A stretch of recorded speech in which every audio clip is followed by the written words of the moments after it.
Thank you, Chairman. I'd just like to reiterate what Deputy White has said. It is all about jobs now.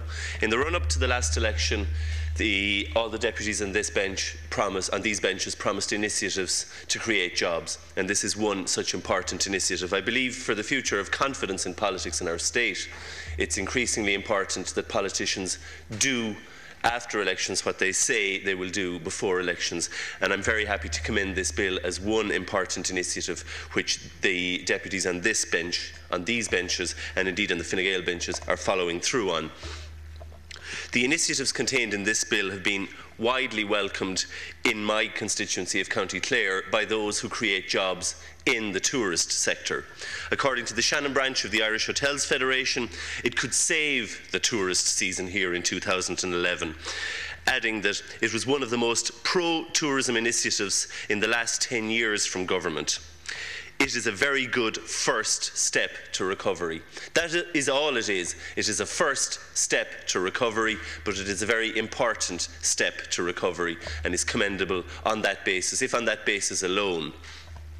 The initiatives, as the House will be aware by now, includes the suspension of the airport travel tax, the reduction of the VAT rate from 13.5% to 9% for tourism-related services, the introduction of a new scheme of discounts on airport charges, a major tourism marketing campaign, and a visa waiver programme in an effort to entice tourists who are travelling to the UK for the London Olympics next year to include Ireland in their itineraries.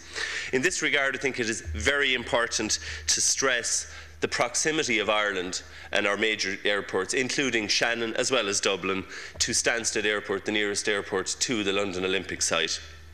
Indeed, the sports facilities of Limerick University, part of which is currently in County Clare, and I sincerely hope that it will remain in County Clare after the Minister for Local Government's announcements, provide one important facility which could be utilised and must be marketed both by our airlines and indeed by those who have sports facilities in the Midwest region.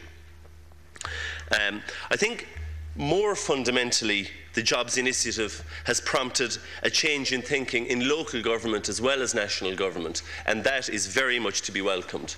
In my own County Clare, I'm very pleased to learn that Kilrush Town Council have announced a retail incentive scheme in Moore Street in Kilrush to incentivise retailers to occupy and to take up empty retail premises in the town.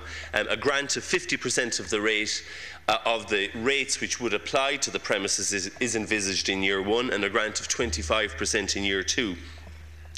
If this initiative, which I greatly welcome, is successful, and I hope and believe it will be replicated in other local, it is planned or proposed at least to replicate it in other local authority areas in County Clare and beyond.